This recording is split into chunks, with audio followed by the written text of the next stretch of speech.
Olá pessoal, me chamo Samuel Menezes, sou branco, estou usando uma camisa preta de mangas compridas, uso também um cachecol da tonalidade da cor dourada, uso óculos, tenho cabelos curtos e estou hoje aqui para falar com vocês a respeito dessa expressão, dessa manifestação afro-brasileira que é o maracatu. Para falar de maracatu é preciso entender que é um tema muito amplo e complexo, então estarei aqui fazendo uma síntese para falar um pouquinho deste folguedo que está inserido aí no nosso folclore brasileiro. É muito importante entender que falar de maracatu é falar sobre ancestralidade, é falar sobre escravidão, sobre opressão, sobre racismo religioso, sobre preconceito e sobre tantos outros temas que poderiam estar relacionados e estão, de certa forma, para assim compreender a dimensão histórica, social e cultural dessa expressão. Mas hoje não estarei focando nesses pontos, mas sim nas características gerais dessa manifestação. Então vamos lá. O maracatu, ele é uma manifestação do folclore brasileiro que vai envolver elementos, como a dança e também como a música, os batuques. A sua origem, ela vai remontar à época do Brasil colonial e vai consistir assim numa mistura das culturas africanas, europeias e indígenas. Suas origens, elas são incertas, mas vão se relacionar tanto com o candomblé ou com o Xangô pernambucano, como é designado também, e com a coroação do rei e da rainha do Congo. Então, na época colonial, havia um costume chamado da instituição do rei e da rainha do Congo, onde os negros escravizados ou libertos, eles eram escolhidos para serem reis e rainhas. Os eleitos como reis e rainhas do Congo eram lideranças políticas entre os cativos. Isso significa dizer que eles estavam ali como intermediários entre o poder do Estado colonial e as mulheres e os homens de origem africana. Destas organizações teriam assim surgido muitas manifestações culturais populares, que vão passar assim a realizar encontros e rituais em torno dessas representações sociais, que vai assim originar manifestações populares como o maracatu de baque virado, que é o que eu estou aqui trazendo para vocês hoje, que também vai estabelecer ao longo dos anos diversos outros agrupamentos que vão trazer ligação com a religiosidade do candomblé e do Xangô pernambucano.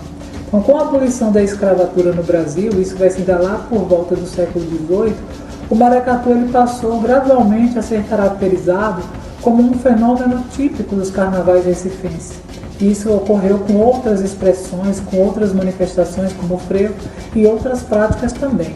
Então, o rei do Congo é uma figura que surge dentro do maracatu para administrar os povos negros, trazidos para o Brasil, a fim de serem escravizados. Dessa forma, os colonizadores, eles incentivavam as homenagens prestadas e utilizavam assim a coroação como uma técnica de dominação. Com o seu fim, no caso dos Altos dos Congos, vai surgir aí o cortejo, que vai representar uma corte simbólica que vai fazer parte do Carnaval do Recife. Então o maracatu é uma expressão genuinamente brasileira e foi criada lá no estado de Pernambuco, sendo presente ali nas cidades de Olinda, Recife e Nazaré da Mata, que é conhecido como Terra do Maracatu. Essa prática ancestral, ela adquiriu uma notoriedade que nunca havia conquistado antes, resultando na ação do movimento negro, junto com a nação Leão Coroado, que é uma das nações mais antigas e tradicionais do Recife, e com o movimento Mangue Beat, do qual nós vamos ter aí alguns expoentes como Chico Sainz, como o grupo Nação Zumbi, a banda do Mestre Ambrósio, entre tantos outros grupos que poderíamos citar. Algumas características gerais do maracatu que nós vamos ter vão ser a presença da religiosidade, então características das religiões africanas. É muito importante dizer que há a parte profana e que há a parte sagrada.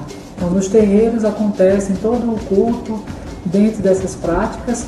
Quando ele parte para a parte profana, ele entra justamente como um cortejo a se desfilar nas ruas, o que não deixa de ser uma expressão também da sua cultura e da sua religiosidade. Então, ali vamos ter outras características como as danças elaboradas, a junção, né, dos batuques com os movimentos, os figurinos que vão ser coloridos e extravagantes, a mistura dessas três matrizes, né, africana, europeia e indígena. E aí nós vamos ter personagens, principalmente no maracatu nação ou de baque virado, como é designado. Então, os dançarinos do maracatu nação, eles vão representar assim personagens históricos. E aí nós vamos ter alguns personagens, né?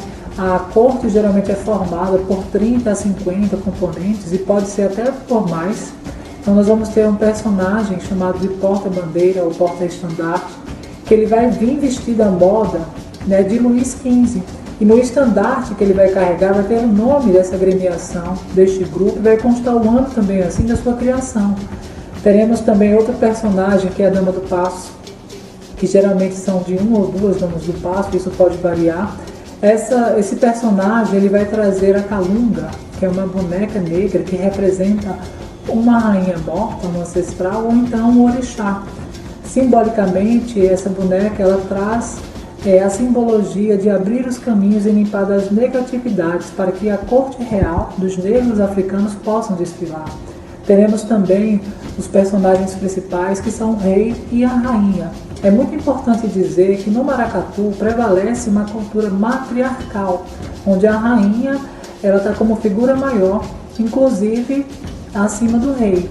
Então nós vamos ter outros personagens como as iabás, que também vão ser conhecidas como as baianas. Nós vamos ter os batuqueiros, né, que são muito importantes, que vai compor a parte dos batuques, que vão usar os instrumentos, que vão ser responsáveis assim pelo ritmo da dança. Então os batuqueiros, eles vão utilizar instrumentos como gongue, ganzá, como tarô, como chocalho. E os maracatus, eles vão dançar assim ao som desses instrumentos, né? As danças, elas vão ser marcadas por coreografias que vão ser específicas, com as danças que vão lembrar o candomblé. Os participantes, como eu já tinha dito, eles vão representar essa corte de personagens históricos, né? Como reis, embaixadores e rainhas. É muito importante dizer que há dois tipos de maracatu. Nós vamos ter aí o maracatu de baque virado ou nação, ou o maracatu de baque solto ou rural, como é designado o seu variante. Então, o maracatu de baque solto é um maracatu que é típico de Nazaré da Mata, que vai ser município localizado ali na zona da mata do Pernambuco. A sua origem ele vai aparecer, né, lá por volta do século XIX. Então, os seus participantes, né, eram basicamente trabalhadores rurais. E é uma figura muito importante nesse tipo, né, nessa vertente, que vai ser o caboclo de lança, sendo o personagem destaque. Então, ambos os maracatus, eles trazem suas especificidades, eles trazem a sua representatividade, né, trazendo aí elementos das matrizes europeias, das matrizes indígenas, mas com prevalência da matriz africana. É muito importante dizer que hoje, o dia 1º de agosto, ele é um dia, né, que está posto aí como um dia para se comemorar o Dia Nacional do Maracatu. Então, eu falei para vocês a respeito um pouquinho aí dessa manifestação, dessa expressão da nossa cultura afro-brasileira.